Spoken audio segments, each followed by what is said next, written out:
Once upon a time, there lived a woman whose name was Simi. She was the kind of woman every woman dreamed to be: elegant, successful, and always in control. She ran her interior design company like how a general runs an army. Her home was run like a palace with a queen. Simi was always in control of everything around her. However, there was one thing Simi could not control: her daughter Ivana. Ivana was 16, spoiled beyond redemption, and believed the world revolved around her. She had grown up surrounded by wealth, private drivers, cooks, and imported toys. By the time she turned 15, she spoke to her mother like she was a housemaid. "Mom, please, I'm not a baby. All my friends are in boarding school. Why can't I go too?" she would yell. Her father, Chief Duru, thought sending her to boarding school would make her disciplined, but his wife Simi disagreed. But Chief remained firm. Then she would have to learn. "You can't pamper her forever," he said to Simi, who had no other option but to agree. So, against her will, Ivana was enrolled at St. Felicia's College, one of the most prestigious schools in Nigeria. Simi cried the day they dropped her off. As the car drove away, she looked back and saw her daughter walking into the dorm with her head held high, like a princess entering her palace. But that night, Simi could not sleep. She tossed and turned, thinking about her only child, her baby, in a strange place, surrounded by strangers. 3 weeks later, she got a call from one of the teachers, who told her something that froze her blood. "Madam," she whispered over the phone, "your daughter, she's becoming a problem. She bullies the junior students. She even slapped one girl last night. We've tried to correct her, but she claims to be untouchable." Simi's hand shook as she held her phone. Her own daughter? A bully? Impossible! That night, she sat in her bedroom, thinking. Her husband was asleep beside her, snoring softly, but her mind could not rest. She came up with the wildest idea of her life and decided to go through with it. The next morning, she told her husband that she had just gotten a big contract in Port Harcourt and needed to travel in 2 days. Chief Duru did not read any meaning into her trip. His wife Simi was a sought-after interior designer who traveled regularly for work. He sent her a huge amount of money to cover her traveling expenses, but Simi used part of the money to prepare her fake document. She drove straight to St. Felicia's Academy and enrolled as a student. Simi used the fake name, Sandra Okezie, and decided to disguise herself in a way that her daughter Ivana would never suspect. She changed her voice, wore a nose mask at all times, claiming to be allergic to dust. "If I remove it, I'll start sneezing non-stop," she said to the principal, who permitted her to use the nose mask at all times. Simi was led to the female dormitory, where she caught sight of her daughter pouring water on another student who mistakenly stepped on her. Ivana was a completely different person from the daughter that she knew.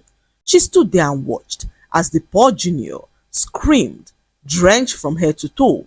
"Next time you see me coming, jump out of the way," Ivana barked, dropping the bucket and brushing invisible dust off her shoulders. Her friends giggled, clapping and cheering as if she had just done something heroic. Simi stood there shocked. She gripped her suitcase so tightly that her knuckles turned white. Ivana caught sight of her and decided to establish her boundaries. She could see that the new student was way older and could not help but feel threatened. Simi's heart skipped a beat as she watched her own daughter approach. Ivana's voice was sharp, commanding, the kind of tone that could silence an entire dormitory. "Why are you wearing that mask?" Ivana asked, folding her arms as she looked her up and down suspiciously. All the girls turned their attention to the new student as they whispered and giggled nervously. Simi kept her head bowed, her palms sweating beneath the sleeves of her uniform. "I'm allergic to dust," she said softly. "If I take it off, I start sneezing non-stop." Ivana laughed and called her a walking allergy. They don't burst into laughter as Simi watched her own daughter humiliate her. Even the shy girls who usually avoided trouble could not help but laugh, because when Ivana laughed, everyone else was expected to laugh as well. "Imagine," Ivana continued mockingly, her hands on her waist. You came to a boarding school with dust everywhere and you are allergic to dust? You must be in the wrong school, Auntie, Ivana said as she walked closer and tried to take the mask off her face. Simi could hear her heart beating in that moment. She could not let her daughter find out that she was the one.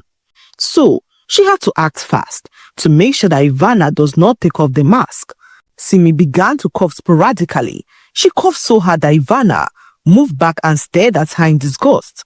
Ivana jumped back instantly, fanning her face. Ew! What's wrong with you? She shouted, wrinkling her nose. Simi coughed again, holding her stomach and pretending to wheeze. I told you, she rasped quickly. I'm allergic to dust. If the mask comes off, it gets worse. The other girl scrambled away from her bunk as if she carried a plague. Ivana hissed, stepped aside. I beg, just stay away from me. Oh. I don't want to catch whatever you have. Simi nodded slowly, clutching her chest. Okay, I'm sorry. The laughter died down, replaced by whispers. Ivana rolled her eyes and turned to her friends. Come on, girls, let's go. This one is a walking bacteria, she said as she walked away with her friends. Simi quietly walked to the farthest bunk in the room. She dropped her box and sat down, her heart aching with every breath. This was not the same child that she had raised. This was something else, something that she believed pride and privilege had created. That night, as the dorm lights went out, Simi stared at the ceiling and cried, her tears soaking through her pillow as she thought of what to do. Lord, she whispered, help me reach my daughter before I lose her completely. Simi cried quietly under her blanket, her heart heavy with guilt as she wondered where she went wrong. The next morning, whilst everyone was getting ready for classes, Ivana laid on her bed asleep. No one dared to wake her up, as they could not stand her wrath. Simi walked angrily to her bed as she pulled the bed sheet off her in one swift motion. Ivana, she said sharply, her voice trembling but firm. Get up, you're late for class. The entire dorm froze. You could hear a pin drop in that moment. No one, absolutely no one, had ever dared to wake Ivana before. Ivana opened her eyes slowly, blinking in disbelief. Then she sat up, her face tightening with irritation as she asked who dared to touch her bed. Simi stood her ground as she began to speak. I did. You're late and everyone else is already ready for class. Before she could finish her sentence, Ivana gave her a very hot slap across her face. The sound sliced through the room like lightning.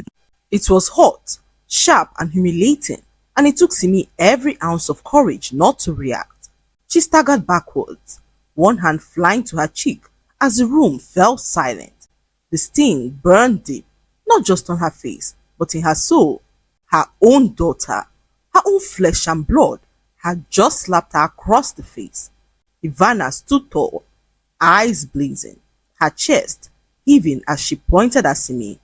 Don't you ever touch my bed again, she shouted. Do you know who I am? I'm sure that people like you will never have the privilege of knowing, because not only are you poor and disgusting, you are also dumber than dumbness itself, she said as she sat on her bed furious. Simi walked out of the dorm room angry. She could not sit back and watch her daughter destroy herself, so she decided to cook up a plan.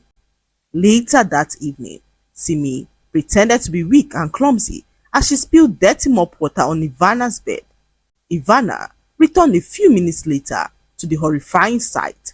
She stopped dead in her tracks as her eyes widened in shock as she stared at the puddle of dirty water soaking through her pink bedsheet, the same bed she guarded like a throne. Her heart burned with anger as she began to wail angrily. Who did this? She shouted, her voice sharp enough to make the entire dorm go silent. Simi stood beside the mop bucket, clutching it nervously, pretending to be frightened. I'm so sorry, Ivana, she stammered. I was mopping the floor and I tripped. I didn't mean to. Ivana's face darkened with rage. You what? You poured dirty water on my bed? She stormed towards her, her slippers slapping hard against the wet floor. Ivana, I'm sorry. Before Simi could finish, Ivana grabbed the bucket and emptied what was left of the dirty water all over her head. The dorm gasped. Water splashed across Simi's uniform, drenching her from head to toe. She stood there trembling as the girls covered their mouths in shock. Ivana sneered, her chest rising and falling rapidly. Maybe next time you watch where you're going, you old fool. Now, clean this up before I lose my mind. Simi blinked slowly, her mask dripping as she stood there. Didn't you hear me? Ivana shouted, picking up the mop and throwing it at her feet. Clean this up.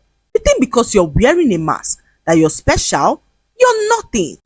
Tears burned in Simi's eyes, but she held them back. She bent down slowly and began wiping the floor right in front of her own daughter. The dorm was dead silent.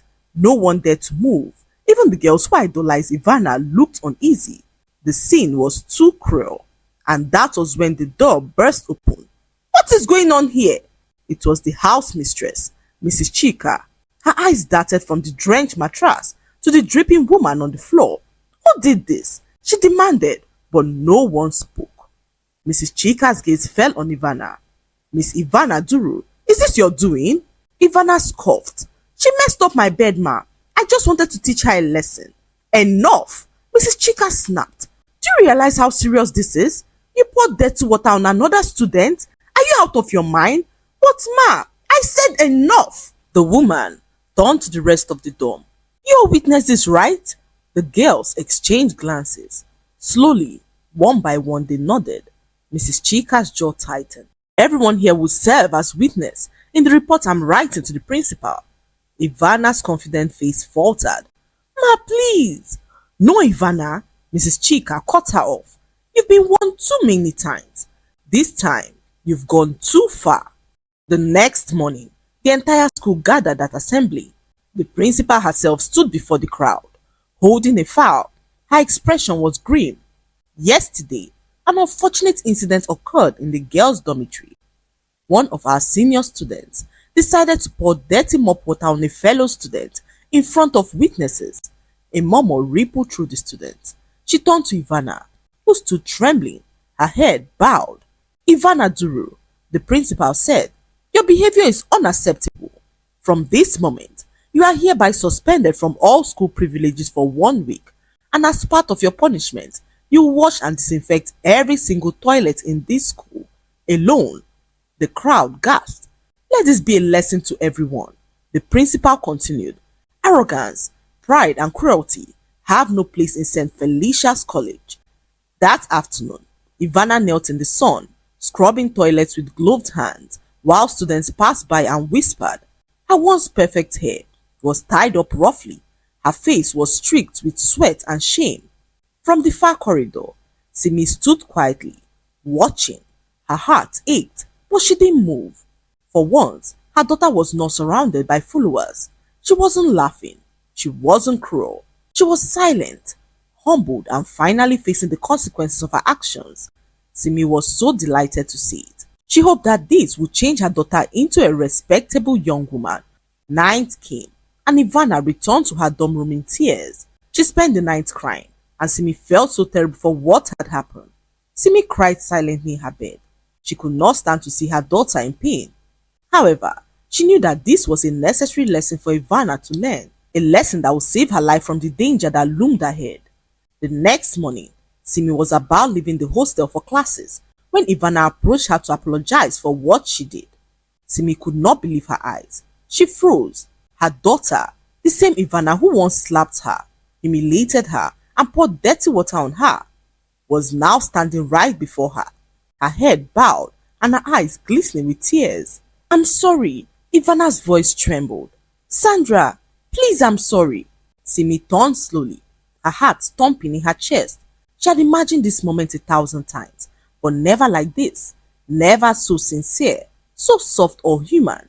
Ivana took a step closer, wrinkling her fingers nervously. I'm sorry for everything, for the way I treated you, for the things I said, for everything I did to you. Simi blinked in disbelief, her mouth slightly open behind her mask. You apologizing? Ivana nodded quickly. Yes, I was stupid, proud, arrogant. I don't even recognize myself anymore. I thought being feared meant being respected, but now I see how wrong I was. Her voice broke. Please, Sandra, Please forgive me. Simi could feel her throat tighten. She wanted to cry, to pull her daughter into her arms and tell her that everything was fine. But she could not. Not yet. Not as Sandra. Still, she whispered softly, "It's okay, Ivana. I forgive you." Ivana looked up, her eyes wet but hopeful. "Can we be friends?" Simi's heart melted instantly. "Friends?" Ivana nodded eagerly. "Please, I don't have any real ones here. Everyone just pretends to like me. But you're different." Simi felt a tear roll down beneath her mask. "Of course," she said softly. "We can be friends." And for the first time since Simi entered that school, her daughter smiled at her, not with arrogance but warmth. From that day, Ivana changed. She stopped bullying other students. She stopped shouting at juniors or mocking people. She started attending classes early, often sitting beside Simi, sharing her notes, and even defending the weaker students from other seniors. Everyone in the dorm noticed the transformation. The same Ivana, who once commanded fear, now offered help. She cleaned her corner, helped juniors with assignments, and even greeted teachers politely. Simi could not believe her eyes. At night, she would lie on her bed and whisper prayers of gratitude. "Thank you, Lord. You've answered me. My daughter has changed." She began to cherish every moment with Ivana. They studied together, shared stories, and laughed quietly in the dorm. Sometimes, Ivana would even sneak her snacks and whisper, "Sandra, I saved this for you. You're my only true friend here." Those words pierced deep into Simi's heart. She had done what no one else could, reach her daughter's heart. Days turned into weeks, and the entire school began to talk about Ivana's transformation. Teachers praised her, students admired her, and even the principal commended her during assembly. Simi was overjoyed. She walked around smiling beneath her mask, her heart swelling with pride to see that her daughter had changed. However, what Simi did not know was that Ivana had something up her sleeves. One evening, as the lights dimmed in St. Felicia's dormitory, Ivana sat quietly on her bed, pretending to read. Her face was calm, but inside, her thoughts were burning. She had forgiven Simi, at least. That was what everyone believed. But deep down, Ivana could not let go of the humiliation, the punishment, the mockery, the whispers. Even though the school now praised her transformation, Ivana still saw Simi as the reason her perfect image had been destroyed. So, she decided to pay her back in the worst way possible. After all, they were now friends, and no one would ever suspect that she would ever do such to her own friend. That night, Ivana returned from prep early. She reached under her bed and pulled out her small electric kettle, one that no one knew that she had. Ivana cut open a small part of the wire to expose the bare copper that was inside. She then plugged the kettle into the socket near Simi's bunk, twisting the wire so that the bare copper touched the metal frame of her bed. She quickly rushed out of the dorm room so as not to be there when her plan unfolded.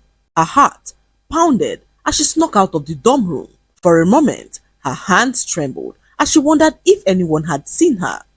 Hours later, the students returned to their rooms. Simi, oblivious to what Ivana had done, approached her bed and tried to drop her books on the bed, when suddenly the current passed through her body like a wave. Simi let out a very terrifying scream as she fell to the ground unconscious. The students scampered, terrified as Ivana rushed into the room, pretending to be concerned.